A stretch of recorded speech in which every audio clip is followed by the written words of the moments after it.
In this lesson, I'll introduce you to macro lenses and accessories and explain a little of what they're used for. Macro photography is very popular, even with many beginners.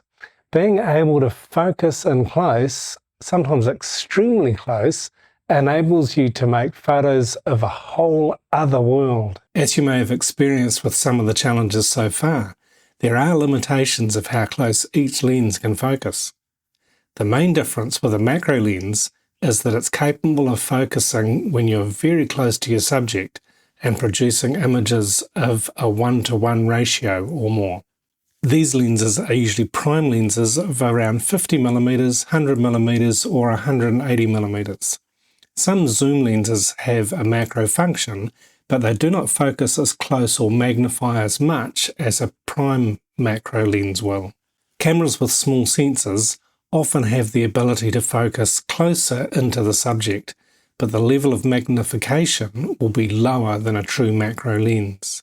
To get in even closer than a macro lens, you can also use extension rings or bellows. Both these accessories fit between the camera and lens and allow extremely close focus.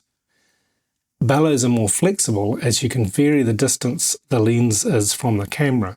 Extension rings are cheaper and you can stack them to get closer. There is one more uncommon method of making macro photos which uses a reverse adapter that screws onto the front of your lens. You can then mount the front of the lens with the adapter onto your camera.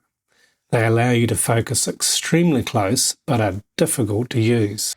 The aim of this challenge is to experiment with manual and autofocus doing macro photography. Find a small subject with some clear detail and texture. It will be best if it's something that's not moving and is in bright light. Bugs and flowers are fun to get macro photos of, but because they move, it will add more difficulty than you need when you're working on this challenge. With your macro lens or accessory, focus in as close as you can to your subject. If you're using an accessory, you will need to manually focus. Take a series of photos at different aperture settings. Use a tripod or make sure your camera is on a stable surface. You'll need to do this when you're using slow shutter speeds as your aperture gets narrower. Next, switch your camera to manual focus. Turn the focus ring on the lens so it's at the nearest possible focus distance. Move your camera as close as you can to your subject. Alternatively, move your subject as close as you can to your camera so that it's in focus.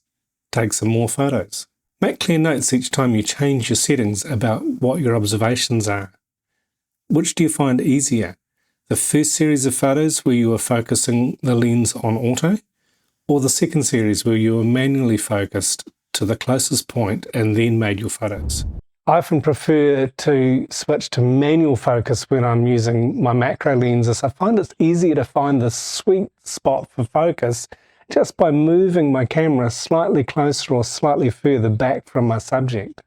Key points for this lesson are: macro lenses allow you to focus closer than with standard lenses. You can use extension rings or bellows to focus in close with a standard lens. Manual focusing a macro lens is sometimes easier than using autofocus.